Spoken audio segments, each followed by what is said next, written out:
Olá! Vamos aos nossos 5 minutos de aprendizagem?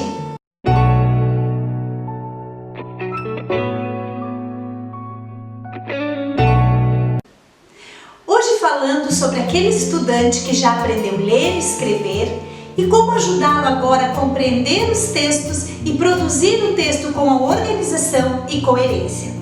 A primeira coisa que nós temos que pensar é que esse estudante já tenha um bom nível de leitura com um bom vocabulário, porque se isso acontecer, ele não perderá tanto tempo tendo que decodificar ou reconhecer palavras que são muito desconhecidas.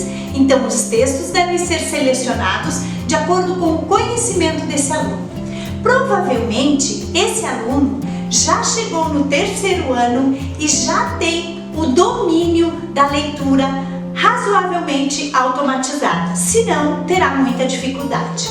Então vamos pensar um pouquinho como esse aluno vai aprender a utilizar a leitura e a escrita, principalmente a produção textual, que essa leitura ela tem que ser uma leitura onde ele perceba que ele precisa expressar, se expressar verbalmente, compreender aquilo que o autor diz e conseguir passar através da leitura a ideia principal do texto.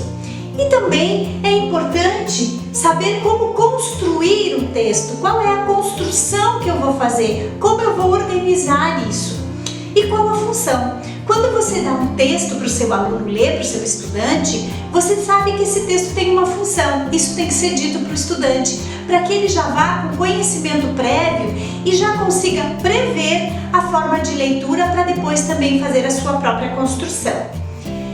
A língua portuguesa, ela traz toda uma estrutura que existem palavras que compõem a nossa língua e o estudante vai aprender como organizar essas palavras e como elas variam dentro dos textos. Depois, os dialetos. Se o aluno não conhece, é importante que ele reconheça, que ele conheça primeiro, que ele busque os significados para depois ele fazer a sua própria produção. E aí ele vai entender como compor esses textos seguindo a estrutura linguística. Isso tem que ser ensinado para ele. E que as palavras devem ser utilizadas na produção das frases e dos textos. Por isso que é importante um bom vocabulário. E depois, dar sentido a esse texto. Como um texto tem sentido? Primeiro que tem que haver uma ligação e uma organização entre as ideias e que as palavras devem ser adequadas a esse texto, seguindo o seu gênero, organizando o substantivo e a qualidade desse substantivo, qual é o sujeito que compõe esse texto, aonde ele acontece, qual é o tempo dos verbos, né?